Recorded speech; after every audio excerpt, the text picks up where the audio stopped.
Hello guys, I hope you guys are having a good day. My name is Emil. Today I'm gonna try my first tutorial. Tutorial how to paint. So I've been hearing from my friends mostly that painting is hard. And ironically, I despite that I enjoy this field of art, they do like cartoon art. Where I'm like, damn, I envy you guys, my friends. And I go like I wish I could do the same as you, and it's very difficult. Which is very funny because this is how knowledge is. Well, and knowledge is endless. Everybody just keeps learning. And according to Socrates and Confucius, where awareness of ignorance is the beginning of wisdom, that you know that you don't know, and to know how far is your ignorance. And there's this proverb that says that a person remains a scholar as long as they seek knowledge, but until they think they learned it all, ignorance settles in. Well, what does that mean? I'm not here to tell you how to learn, rather to know that you have to enjoy what you're doing, even if you're not gonna able to learn or have difficulties in learning. Because if, and this is like a lot of artists, even me, we want the result. But if you enjoy the thing, make it holy and rectify it and make it your own, because the enjoyment of it is more valuable than anything. But learning painting is, I think, is could be simpler because there's a lot of more forgiving mistakes, because you're dealing with only shapes without the use of lines. So what I mean is, when you draw in a sketch, you use like a lot of the thin lines. Where's my brushes here? I use like the thin lines like this, where you draw your shapes and you have to be precise, which is, that's the good thing about drawing.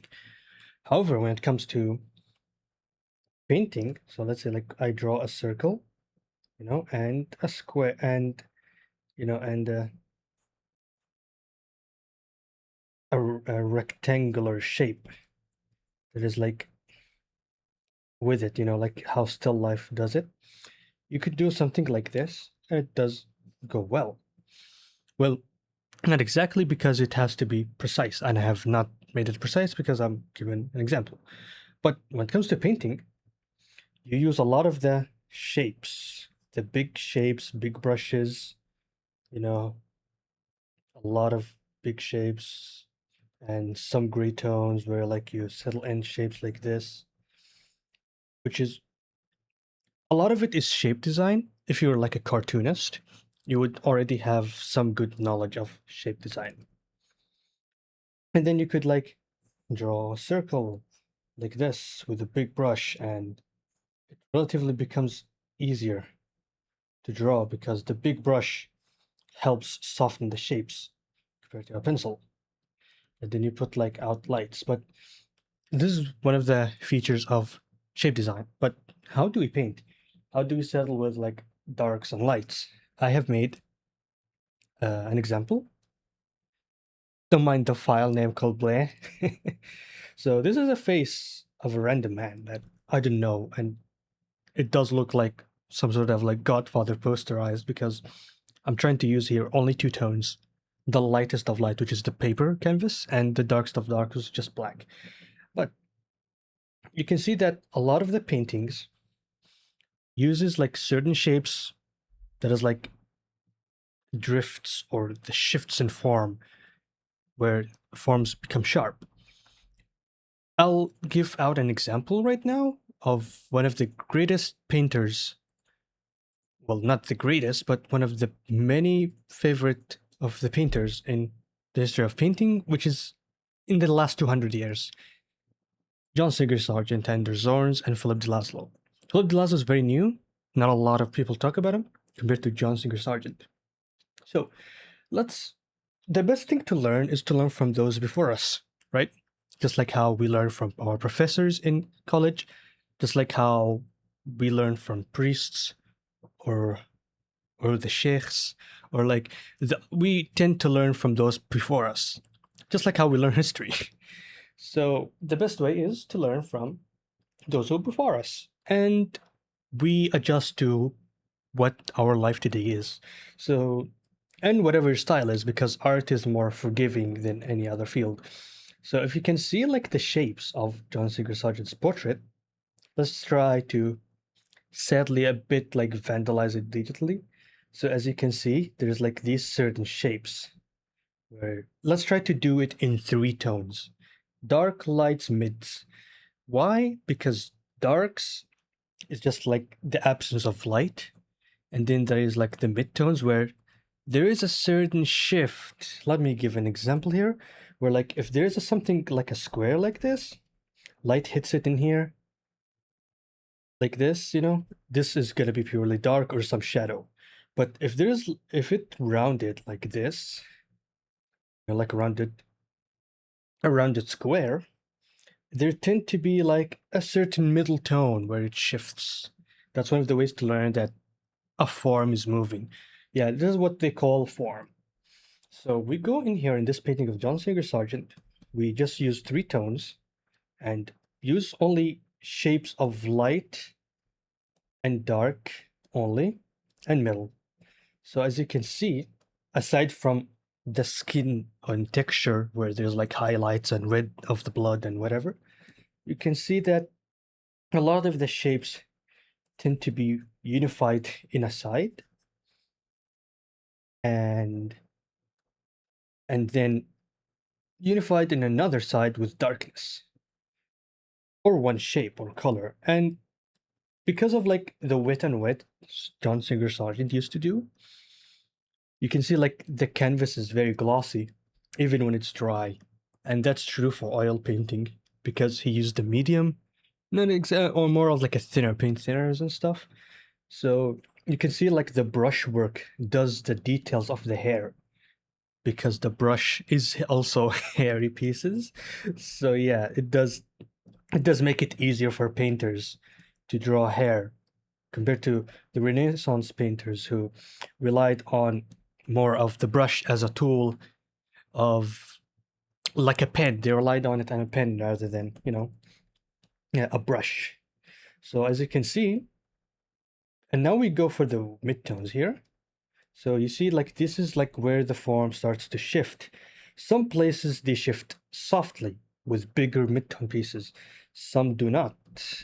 That's because you have to understand the human faces and their form structure and whatnot. So as you can see like how things turn away from the light and that much. Okay, let's just yeah, and like how it's very vandalized and crude piece, but we're here just to learn, not just make perfection. Because if you're never gonna be able to do your baby steps, you'll never walk. Babies do their baby steps and like crawl until they walk. You have to start slowly. Even at least like not just slowly as like, oh, I'm gonna do these until I paint. No, you could just paint, but you have to know how to paint if you wanna paint, because if the process is confusing, high chances that you're not gonna continue, which is very understandable. So as you can see, let's try to do with the color. Like as you can see with the hair, like John Singer Sargent uses a lot of like the same color, or he blends it a lot with the wet. So okay, so like that, you see, like you can now start to feel like there's some sort of beard. I lost the likeness, which is natural because we're not here to do much. But as you can see, like there's this sharpness here and then the mid-tone. This is where like the ridges of the nose tend to be sharper at places and not. Yeah, like you see this redness here and it ends at the keystone. So let's try with another painting, another John Singer Sargent painting. As you can see, a lot of it is the same color, uh, adjacent in certain areas, lights, and then here midtones, as you can see, where the head starts to shift, and there's darks here where like ambient occlusion or where light is unable to hit by how protruding the face is or the nose. You see? So, and then there's like a fourth color we're gonna add here, which is the midtones of the darks, which they're not exactly in the light family, but they're like a shadow, but not too dark because the bounce light of the environment hits. And yeah, and another thing about painting is the bounce lights. Let's see if there's a painting that fits it. Yeah, this is a painting above by Anderson. As you can see, most of the bounce light is not by the light source, but rather by the environment behind you or front of you. So if you use the white light LEDs and you put a green flag on the place of the shadows, the darkness or the shadows are going to be greener because of the fabric that reflects.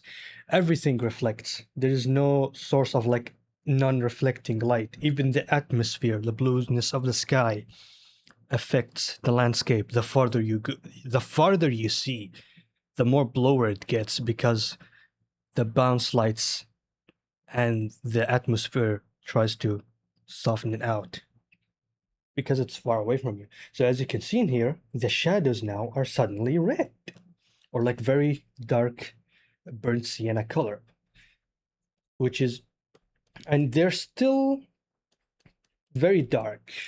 So let's try to go into edit here and use tonal correction and remove the saturation.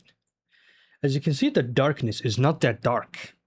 It's not dark as in the keystones or the eyes or the hair, because those are dark by pigment, or the eyes and keystone ridge is dark because it's protruding inside your face by design of the head.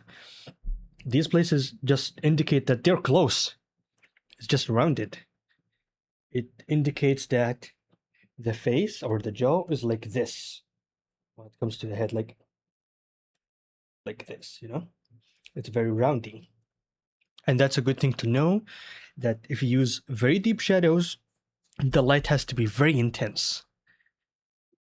So, like, I will give an example and we will see. All right, so there is this painting of Anderson where the light is very intense due to the background of how dark it is. Maybe there's like the room is very, doesn't have lights and there's like only one window, perhaps. So as you can see, like the darkness of the painting, let's open a layer so we don't vandalize it, so we get able to return back to it, is very intense in what they call the Terminator line, which is for some reason badass for no reason. And there's like a certain reflection of shadows because as long as there is light, there will be dark, and if there is dark, there will be light. So, and then you could just like you know, they have like certain highlights. The highlights Anderson makes is very beautiful. As you can see, like the darkness here, if we gray out Anderson's painting, as we do here in tonal correction, you can't see that because I'm recording the window only. The darks are very dark. This is really dark. It's a bit dark here, but because you can't like hide the face too much because it's flat. It's only the eye socket that is deep in the face where usually it's a lot darker, and it protects the eye. As you can see why it's very dark here. So when we painted here, this is what we tried. And this is a very dark color. Let's put it next to like a mid-tone of the face in here, which is, as you can see, that's too sharp. That is like, if you put the intensity on the light on max. So it is fitting to use dark that is really dark, but you have to make it fit the environment that belongs to. And I have some examples of where light and dark are not consistent. I sadly been painting them without OBS recording, so it's kind of sad. So this is a painting I made 3 years ago, which is a sculpture that for some reason, many people do paint, and I painted this from a painter called Pavel Sokov. He painted that while he had the sculpture in front of him. Very funny. Dreamception type shit. So I painted this, which is how I would fix the light and darks. Because without, needing to go to grayscale, we can tell that this brown color is very dark. Like it's very isolated, despite the background is very light. It's a canvas or a tan leather or just a wall, a plaster wall. See, so this is how it would look like if it's around a house where like there's a sunlight on the window, and on the left is just just dark because of like not much light. So that's how like you would have done the lights. One of the other things about like painting is edge control, where let's try a different brush. Different brushes have different purpose for me, where you have like a softer edge that indicates a softer rounding, and you got like a sharp edge where it indicates like a hole like this. Like this, very, very sharp, like at the contours of a car, where they tend to put like a sharp on contours on the bumper. That type. It's a lot of shape design. Another painting I've made, which is a 3D model of Bach that I was inspired from, and painted a caricature. So as you can see, the darks here are too much. It fits kind of the background because it's very blue, but still, like blue is very reflective color, and I happen to not do that. The shadows are very orangey red. It's not good to make the subject lifelike. So let's try to fit the light a bit. As you can see, let's try to bring this blue color here and mix it. I like to mix with the soft opacity brush. As you can see, like already gives a very life tone color towards the face. Usually darks are heavily influenced by the environment because they are just a weak light. Unlike the lights who are the source or hitting the light are very strong and show you the real colors of the face. If they are like pure white color or something that isn't like a natural source, unlike a candle or other flamed elements that could make the face look warmer. As you can see in here while we fix this. And I don't like too much color on the skin, where like people tend to learn the idea of like, oh, the jaw and like the mouth are gray because like of the facial hair. The forehead is very yellow. The cheeks are red because of blood, which is true. But sadly, people exaggerate it, and I used to exaggerate that color, and it makes a style that is like similar to Disco Asylum. And I'm not a fan of that style because the faces, despite being looking good in terms of contours and shape, their skin look like they have kidney failure. Not my type. So yeah, as you can see, the colors of the face, like the entire environment of the painting has changed, and it does look like it is from that area, despite that the dark is too dark for me either. So let's try to fix that again by mixing more colors like this.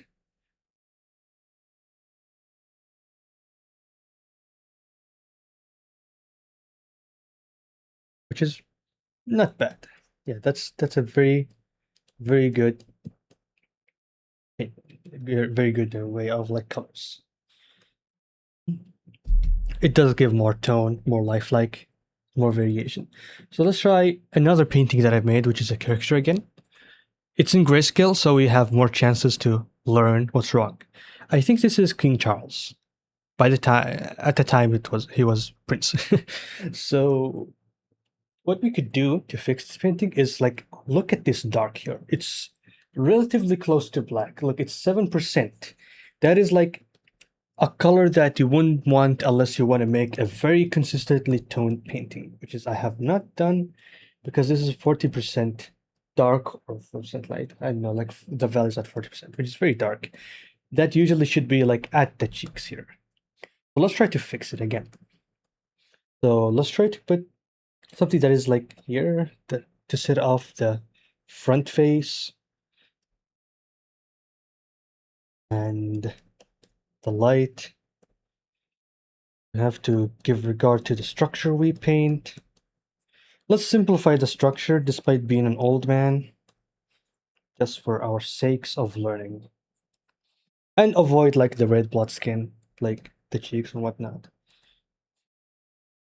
Build up the shapes. Now we go for the darks, which is 40%, which is enough for the face.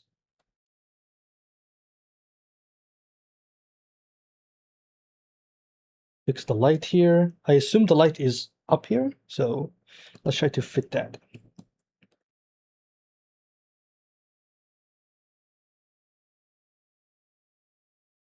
And since the nose, like some people's nose tend to be very sharp when they like when they protrude, some tend to be triangular.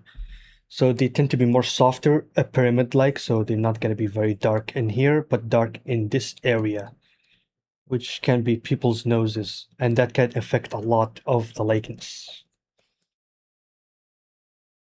Right. So once we fix this face here,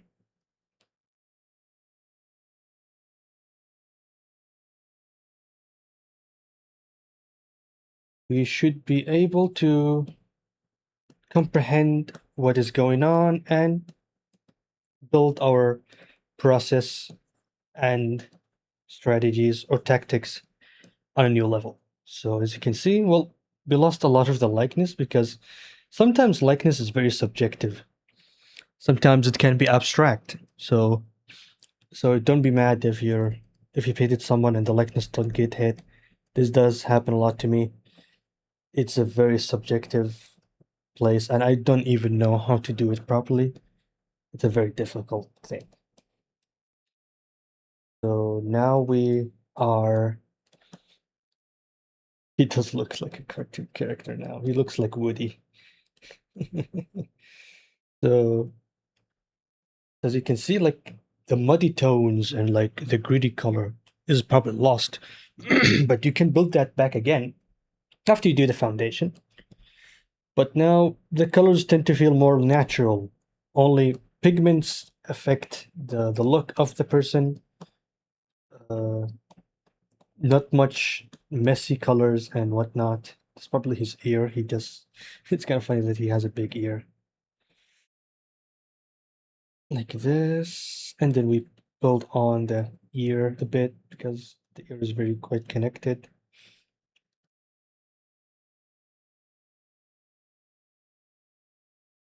So as you can see, I'm sorry, I'm good. It's my painting. I could remove the signature. Don't do that on most people's paintings. That's plagiarism and that's bad. Unless it's for the sake of learning, which is questionable at most. And a lot of like people when they paint tuxedos, talking about like the masters, quote unquote, or the people we like to look up to when painting, they tend to make it very dark.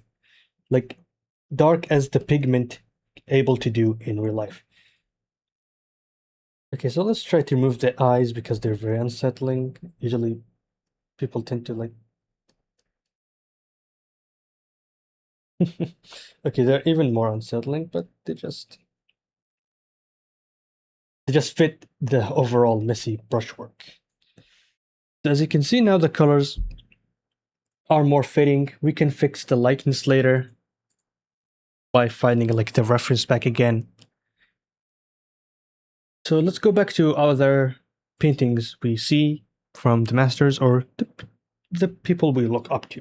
So this is Philip de Laszlo, one of my favorite painters because I love how he makes his colors. Well, this one is not very high DPI. Let's find something more higher. Okay, so his paintings are very abstract, relatively, because I do feel like they're very abstract when it comes to realism. As you can see, like the color of the yellow here is it's so yellow because he uses the canvas, the raw canvas, when he does studies, which is very amazing. So let's try to understand how he does his faces. He's very tonal because like every brushwork is very rounded and very messy.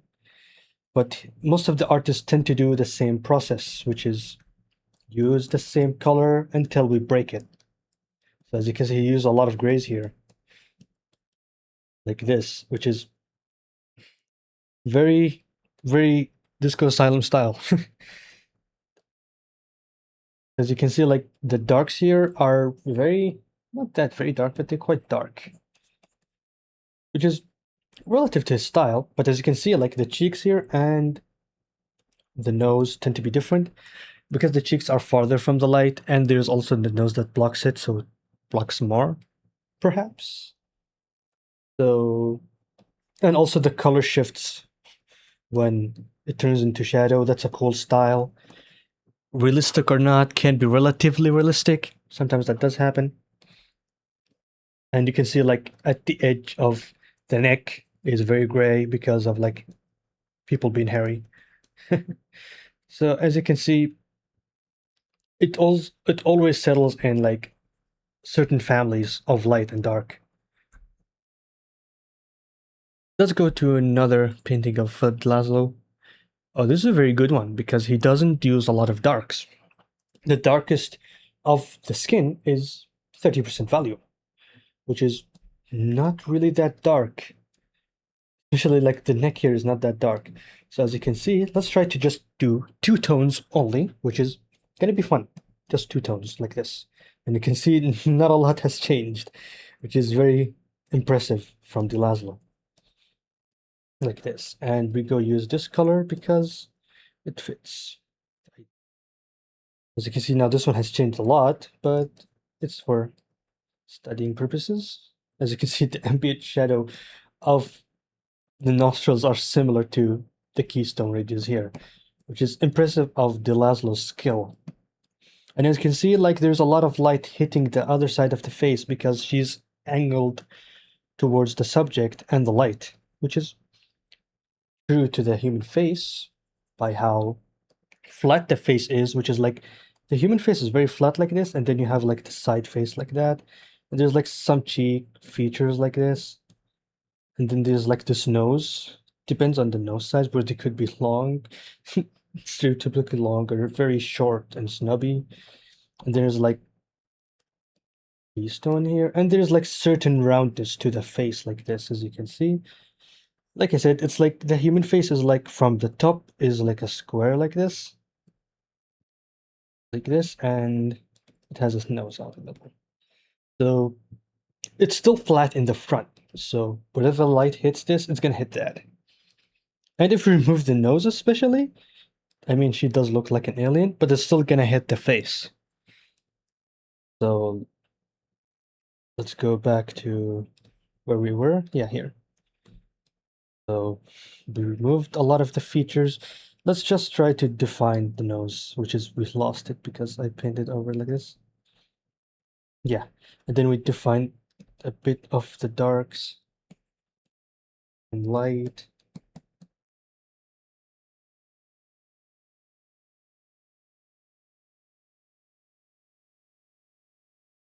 And as you can see, like the subject hasn't changed much, maybe like a lot in terms of details. We just broke it down and posterized it. Another way we could do that also is using posterizing tools, which is very iconic. Let's try this on this painting, or no, let's try it on this painting instead.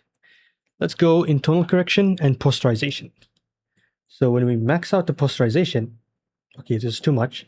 It's very intense, but let's try to like, yeah, piece it off like this. As you can see, it's just a bunch of shapes like this. There's like certain tones that are very dark. And if the less posterization you do, the less detail is lost. Let's try this on another Sargent painting, which is, oh, this one is very good. It's very random that I just put like 6 pictures and I don't know what I will get. It's like gambling. I like gambling so much, guys. Oh my god, gambling is so good. So as you can see, if you posterize it, you can see like the face is relatively flat. I know there's like soft shadows here and this shadow here.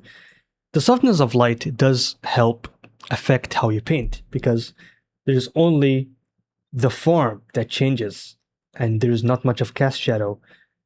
And as you can see, if you intense the light, the thing that makes the likeness of the person is these black areas and this, the definition of the face.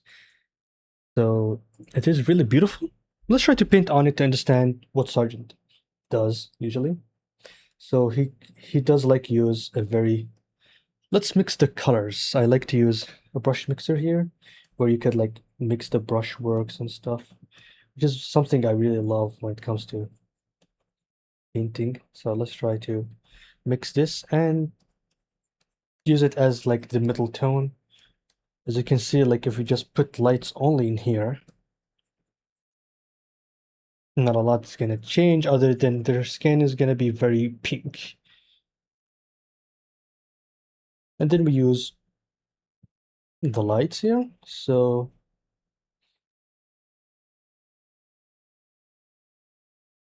just still very definitive of the face. Some people's eyes tend to gouge out despite having a keystone and sockets. As you can see, this is how the face would have looked like if you were like 10 meters away from the person and he was going like, oh, is that that guy? I think that's the guy, huh? Is that her? Yeah, that, like that. So let's find another painting where, yeah, that's a good painting. As you can see, there's like cast shadow here. So let's try to posterize and see what's gonna be. So as you can see, yeah, as you can see, like the darks here, like separate the face, and still there's some part of the cheeks here still visible because of like the light, how it functions. This is relatively a light color, by the way. Like as you can see, it's it becomes dark because it's dark, but that doesn't mean it's separate because with a context like this dark just fits as like in front of the thing, just blocked with some light off, which is how it goes. All right, so, and if you want to make certain like curves of the body, like these wrinkles, you don't need to use a lot of darks. You just need to use more color sometimes because it accumulates and makes it like very lightful, but still changing of the form. Like this one, where like the forehead changes a bit, or like here, where the light just curves despite being very colorful. And there's the highlights. The highlights are more of like the skin being reflective in some areas like the forehead or the bald spot if you're a balding guy. So one of the iconic paintings of John Singer Sargent is this one where a lot of people study it. You can see a lot of people study this painting of a British officer. And it is a study Sargent made for a painting that is a whole.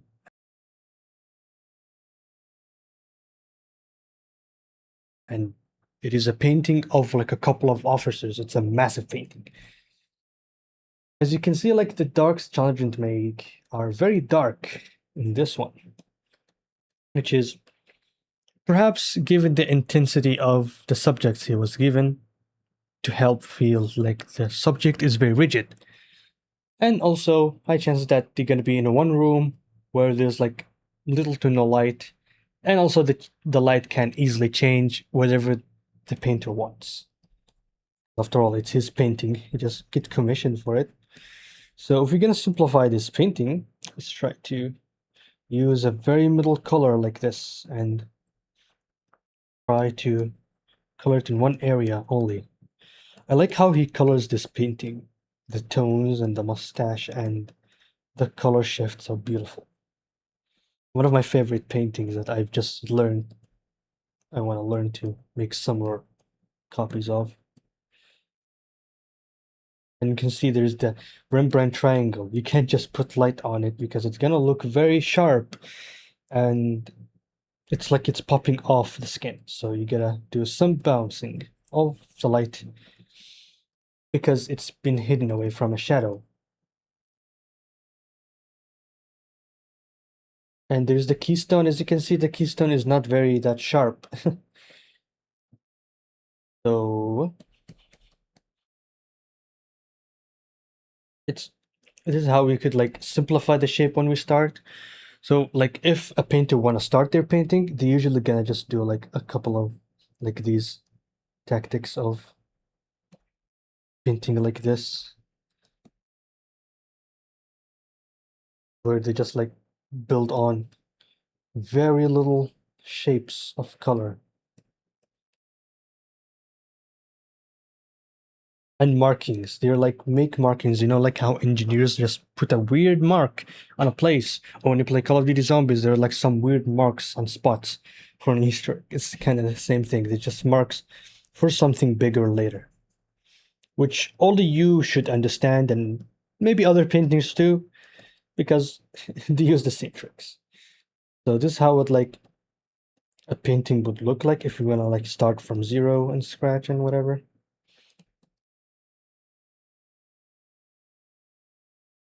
You would do it like this and like, yeah, that's three tones enough. Let's just now break it in and make shapes. And I giving him a bad mustache. Let's just give him. So yeah, you could do it like this, two colors. It does help. Like this is what I would think a painting would be. Like you could do like a drawing and then paint on it every spot.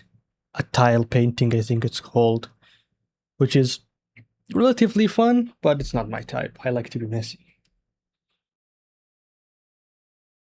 All right, we got two paintings left. We're gonna do another Sargent painting and then one of my paintings that I felt like I love the most. So this painting is really beautiful. The soft shadows because of the soft light. Maybe it's a cloudy day outside, or maybe they're in a building and it is like an open building, you know, what they call is a atrium or whatever it's called. The subject stone is very like blushing and like very red and like it's very gray here. As you can see, like a lot of paintings tend to have a lot of gray colors, which is beautiful. It does help because if you have mute colors, you can have strong colors. But if you have always strong colors, you can't have stronger than strong colors because if you use the strongest, that's it. Like if everyone's super, no one will be. So yeah, as you can see, like the tone is very soft. Like here is a light and here is dark. It's not that different compared to like using the darkness of this eye, which is very sharp. And there's also this one, which is not that dark. And there's also this one, which is not really that dark. It's just a color shift, which is very amazing of Sargent's paintings. Even the hair, as you can see, it's like a cake, which is, you can see like the lights here and the dark here, 20% and 40%. There's like this ratio of dark and light that you could use, which is like 20, 20, 20, 20 of like from 100, which is like divided by 5 tones. That's the good way to do it, is that you divide your paintings by 5 tones and use only 3 for the face or 4 for the face. Let's find the darkest tone of the skin, which is this one, which is a 40%, and the lightest part of the skin, which is 80%. And in between is like a 50, and there's a 60, and this is a 70. As you can see, 10%, 10%, 10%, which can give you a lot more free choices when you continue the painting, and then you could like use your critical thinking and think of new ideas. Alright, so here is a painting I've made of my novel characters. His name is Panzer. So this guy is very old, very grumpy man. You got a big schnoz, man, over there. So let's try to fix what I failed on or made some mistakes. So first off, the tone of light and color are very good. You do fit like someone sitting down for a portrait or a legal ID card, like this guy. The darkness are not settled in properly, so they just feel weird. The eye structure and distance are very far from each other. So let's try to do what we've done in the other paintings, which is start from blocking in the idea of blocking the face. So let's try using this dark here and fix off the structure.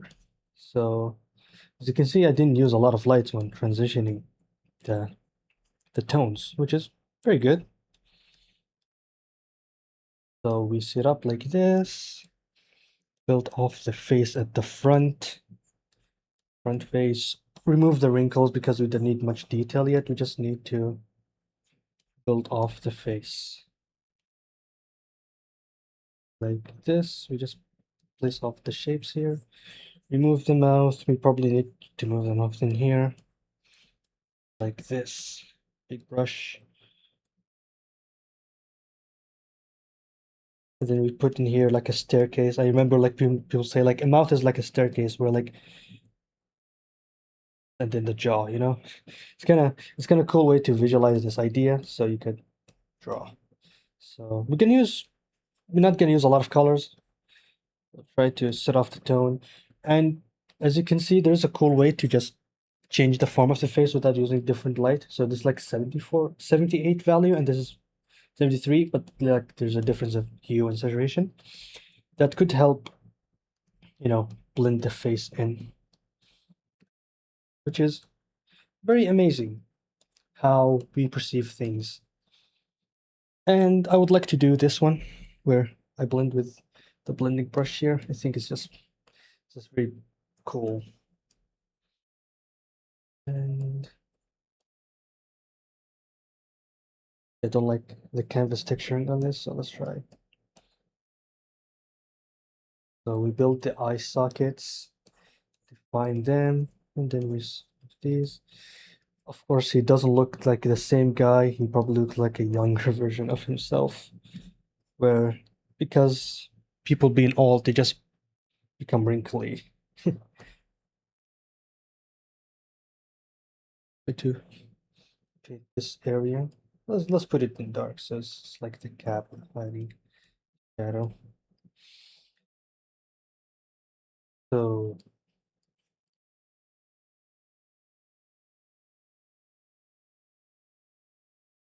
now be able to build the face in simplified forms of as much as we can. And then we start with like using darks and lights. So let's try to use something that is dark, but not that dark. Something like this. I mean, that's a bit too dark. Let's mix it a bit. Yeah, like this. That's good enough for me to start with the eyes. We just mark where the eyes look, and then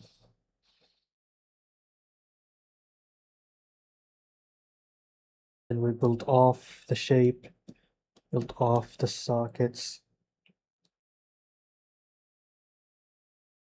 Of course, we're gonna make his eyes a bit bigger than what I've done. Use. Let's try to build his likeness, like wrinkles and whatnot, and his skinny face, where it's like structures like this. So getting a bit of his likeness here is very good. Let's give him his eyes. So that's how we could start a portrait. You don't need a lot of colors to make something look convincing, which is very good, very amazing of how we could see things. Not gonna improve more on the painting because we've been like recording this for 15 minutes and that is a lot. And we are done for now. And there is another painting of a historical character. I sadly paint this guy because I drew this guy like 7 years ago because I felt funny, and this is how I started art. So let's start with this guy named Willie or Wilhelm. So as you can see, the colors and tone shifts are very, very colorful, really changing. But the problem is how I painted the shadows. They're not in a very consistent place. It's very blended. If I would continue painting, I would just do it like this.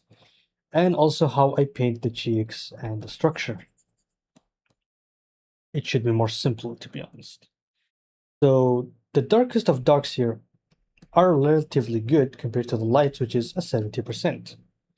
And the changes of the nose is a 70, which is good because you don't need much other than color to indicate the nose, and also just a highlight to indicate the shine, like this.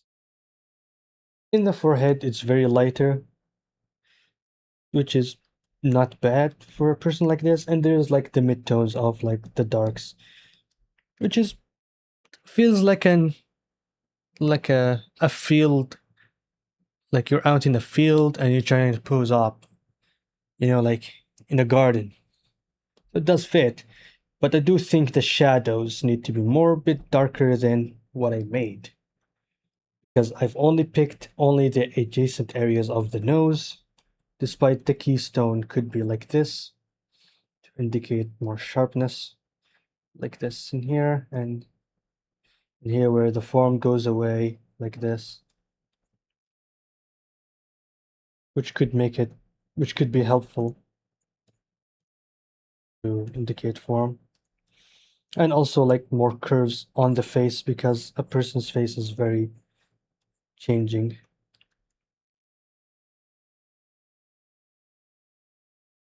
And also a cast shadow that would make it even better. And also a triangle like this.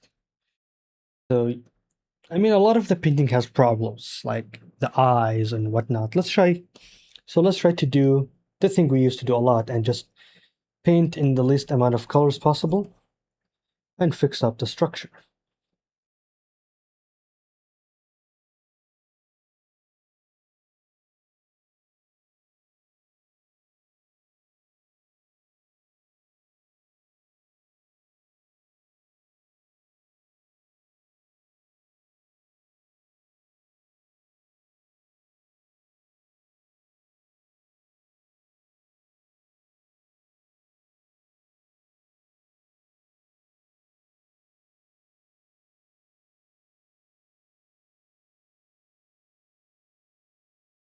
I think if I used a blending brush would make it better because it does help make it more unique.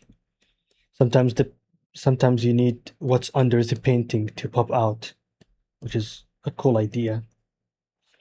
A lot of painters do that, like Anders Zorn. His darks are made of the thinner paint of the layers before in the beginning, and also Philip de Laszlo. So once we clean up these areas with like least amount of tones of possible by brushing them like into single shapes like these, very abstract single shapes, we could able to make a new start and progress again.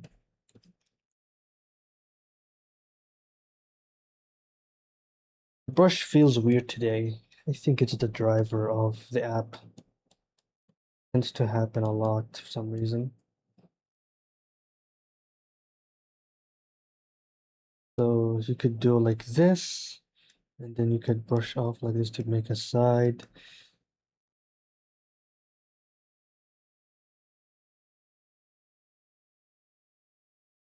Back to this one.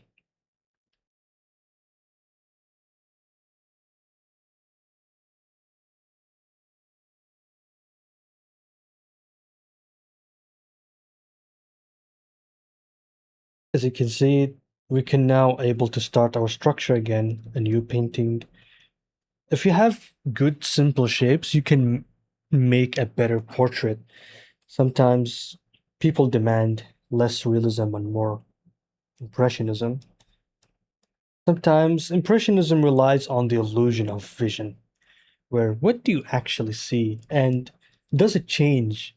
Today with cameras, there is this focal point with like the lenses where the person's face change depends on how much you zoom and use like the lens of like the millimeters of lenses, which is changes the face a lot. Some people tend to have like a very weird face with like a 10 millimeter, I don't know what they call zoom or something, and they look like their nose is big and like they look like a like a bird. But then you put down like a 50 or 100 millimeter and they look fine. So when you see a person very close, it does look weird because it's your eye adjusting. But if you look further, they look normal. It's why also when you see yourself in the mirror, you say, wow, I look good. And then when you go on, use your selfie, you say, ooh, I look bad. It's not because you look bad or like the camera is showing the truth. No, it's actually showing falsehoods. Is that the camera lenses are not calibrated to see human vision. So you should not rely, which is why a lot of like the older painters say, don't rely on using cameras or photo references because that will happen. You don't see the true whole picture. You don't see the truth. So if you don't see the truth, then is everything permitted and nothing is true? Not really, I don't know. But like I said, you have to rely on your artistic design and try to make the person look like how you've seen them. So the best way is to not rely on one picture, but use a couple to understand how their face looks. A lot of people tend to memorize one picture of like a celebrity, you know, they use it in memes, that only picture. So when you draw them, yeah, because they memorize the shape, which is very good for you and makes it easier for you to draw the person. But it doesn't give the whole picture to them because they see themselves differently or their family or whatnot. So you have to check for the images. So as you can see now here, the structure looks good. I like where the placement of the eye. Let's try to draw the placement of the eye, which is like, I think like the nose in here and like this. He like has a big eye. And then we use a darker dark to adjust like the eye placement.